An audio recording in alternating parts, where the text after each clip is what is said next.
ভারতবর্ষের ফুটবলে Indian player 19-20।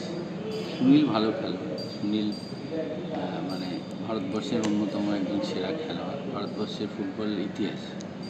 তবুও ভারতীয় খেলোয়াড়দের তোমার সব 19-20, কেউ কারো থেকে খুব একটা বেশি এগিয়ে নেই।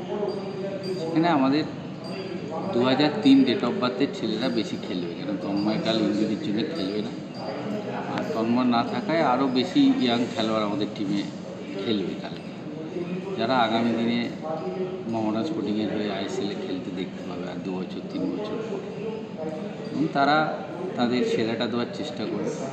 আমাদের কোচ আমাদের সাথে কথা হয়েছে আজকে যে একটা ভালো লড়াই আমাদের ছেলেরা কাল দেবে। মুম্বাই সিটি অনেক ভালো টিম,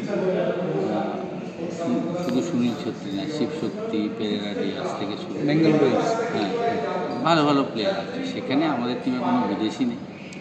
আমাদের কোহলি, অ্যাডিসন, রবিনসন, ইসরাফিল, তোমার সুজিত সিং, সজল জুনিয়র ছেলে, তোমার জেমস, দীপু হালদার, জোসেফ, জাসিম, এরা খেলে, শুভজিৎ।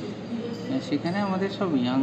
2003 আমাদের ধরো যদি 11 জন খেলে তাদের 9 জন খেলবে 2003 ডেট অফ বার্থ। তো আমরা আশা করব ওরা ভালো লড়াই দেবে, ভালো ফুটবল খেলবে, যেটা আমরা চাইছি। আগামী দিনের সুনীলের সামনেই আগামী দিনের তারকারা খেলবে, যারা আগামী দিন সুনীলের জায়গায় খেলবে তারাই খেলবে। আমরা বলেছি, আমি গেছিলাম 3 ম্যাচে, আর কালকেও আমি এসে প্লেয়ারদের সাথে কথা বলেছি এই ম্যাচের গুরুত্ব কত।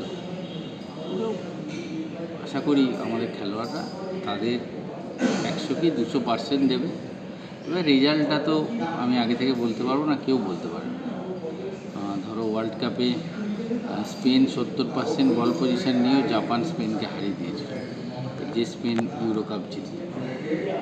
সেই ম্যাচটাও দেখেছিলাম চোখে, কাতার ওয়ার্ল্ড কাপ।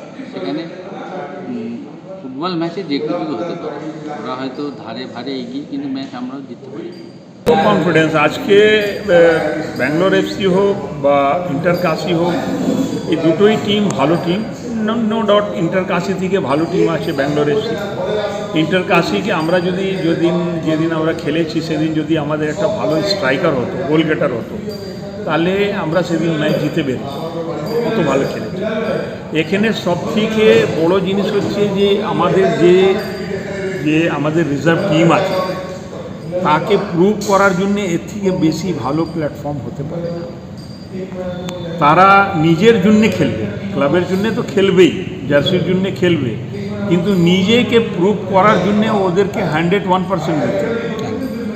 আর আশা করি ওরা একটা ভালো পারফরমেন্স দেবে, যেহেতু এই প্ল্যাটফর্মটা যদি আমরা কোনোরকমভাবে না ভালোভাবে যদি আমরা ব্যাঙ্গালোর এফসিকে জিততে পারি, এই প্লেয়ারদের কি ভ্যালু হবে, কি কোথায় গিয়ে দাঁড়াবে, সেই নিজেই প্লেয়াররাও সব বুঝতে পারছে। আজকাল প্লেয়াররাও শিক্ষিত নয়, তারা সব জানে। আমাদের অলওয়েজ কনফিডেন্স থাকে যে এখনই আমরা মাঠে নামবো, আমরা জেতার জন্য খেলি, হারার জন্য থেকে। হার জিতে এবারে আছে, যদি ওরা খুব ভালো খেলে যায় ওরা জিতে যাবে, আমরা ভালো খেলে গেলে আমরা জিতে যাব। কিন্তু আমাদের ছেলে যে কমজোর আছে এটা বলা যাবে, আমাদের যা রেজাল্ট, এটাই হচ্ছে আমাদের সাপ্লাই নেই। 2 বছর পরে এই প্লেয়ারকে তুমি হাতে ধরে রাখতে পারবে না। আজকে ডেভিডকে তুমি ধরে রাখতে পারছো? ডেভিড তো এখান থেকে প্রোডাক্ট হয়েছে, এরকমই রিজার্ভ টিম থেকেই গেছে। তো আগামী বছর এই ছেলেরা দেখলে অন্য জায়গায় খেলছে, এই বছর এদের নিজেকে হিমসেলফ প্রুভ করার জন্যে এর থেকে ভালো যদি আমরা ধরো আজকে সিনিয়র টিম নামাতাম, তাহলে এদের তো চান্সই পেত। এরা কবে নিজেকে প্রুভ করবে যে আমি একটা ফুটবলার আছি, আমার নাম এই আছে, আমার জার্সি নাম্বার এই আছে, আমি মোহামেডান স্পোর্টিংয়ে খেলি।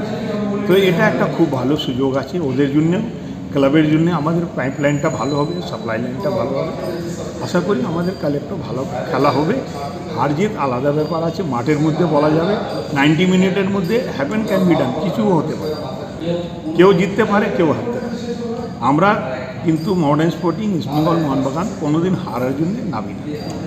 প্রত্যেকগুলি খেলা কঠিন হয়, প্রত্যেকগুলি ম্যাচ যেটা হয় কঠিন হয়, কোনো ম্যাচ হালকা হয় না, সব ম্যাচই কঠিন হয়।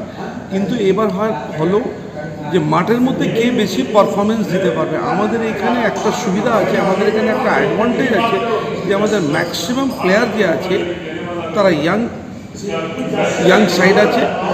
আমরা আগেও বলেছিলাম যে আগে আমরা যখন আমরা CFL স্টার্ট করি তখন আমরা বলেছিলাম যে আমাদের এখানে যারা যেসব প্লেয়ারগুলি আছে সব ইয়াং সাইড আছে, ভালো খেলবে। আস্তে আস্তে করে এখন ইউজ টু হয়েছে, কম্বিনেশন তৈরি হয়েছে। তোমরা দেখেছো এর আগে আমাদের এর ম্যাচটা ইন্টারকাসি ম্যাচটা তোমরা দেখেছো, সেই ম্যাচে আমাদের প্লেয়াররা খুবই ভালো খেলেছে, অনেক অ্যাটাকিং করেছে। দুর্ভাগ্য যে আমরা গোল দিতে পারিনি, কিন্তু আমরা সেদিন আমার মতে আমি যেটা করতে 3-1 আমরা লিড করে সেদিন ম্যাচটা বের হওয়া উচিত ছিল।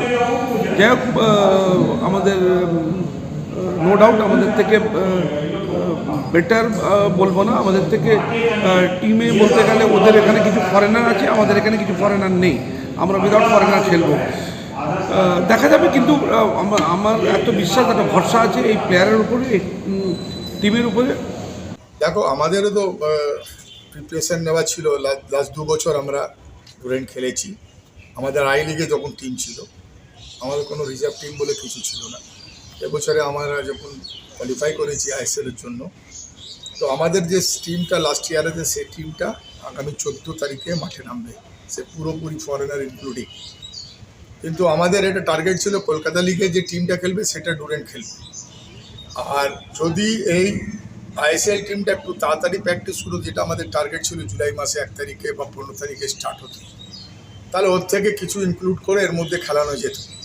কিন্তু আলটিমেট যেটা আমাদের যে সমস্যা চলছিল, যেটা ইনভেস্টারে, তার জন্য আমাদের একটু প্রত্যেকটা প্রোগ্রামটা রিশিডিউল হয়ে গেছে। তার জন্য আমাদের কলকাতা যে লিগে যে প্লেয়াররা খেলছে, যেটা আমাদের ডেভেলপমেন্ট লিগ যে প্লেয়াররা যে ডেভেলপ হবে, সে প্লেয়ার 4 বছরে 18, 19, 20 বছরে ম্যাক্সিমাম ছেলে, তাদেরকে আমরা তৈরি করার জন্য কলকাতা লিগ খেলাচ্ছি। মোটামুটি ছেলেদের মধ্যে অনেক কোয়ালিটি আছে, কিন্তু এক্সপিরিয়েন্স অভাব আছে। এই যে ডুরেন্ট কাপের মধ্যে খেলছে, লাস্টে ইন্টারকাসিকে আমরা প্রোগ্রাম করে আমরা খেলেছি, ভালো, খুব ভালো সুন্দর ম্যাচ খেলেছি। আশা করছি সেই ম্যাচটা যদি ছেলেরা খেলে, তাহলে আমার মনে হয় না কি খুব ইজি, সহজভাবে আমাদের ব্যাঙ্গালোর FC মাত করতে পারবে। আমার পুরোপুরি আশা আছে আমাদের ছেলে আগামীকাল ভালো খেলে একটা ভালো ফল করবে।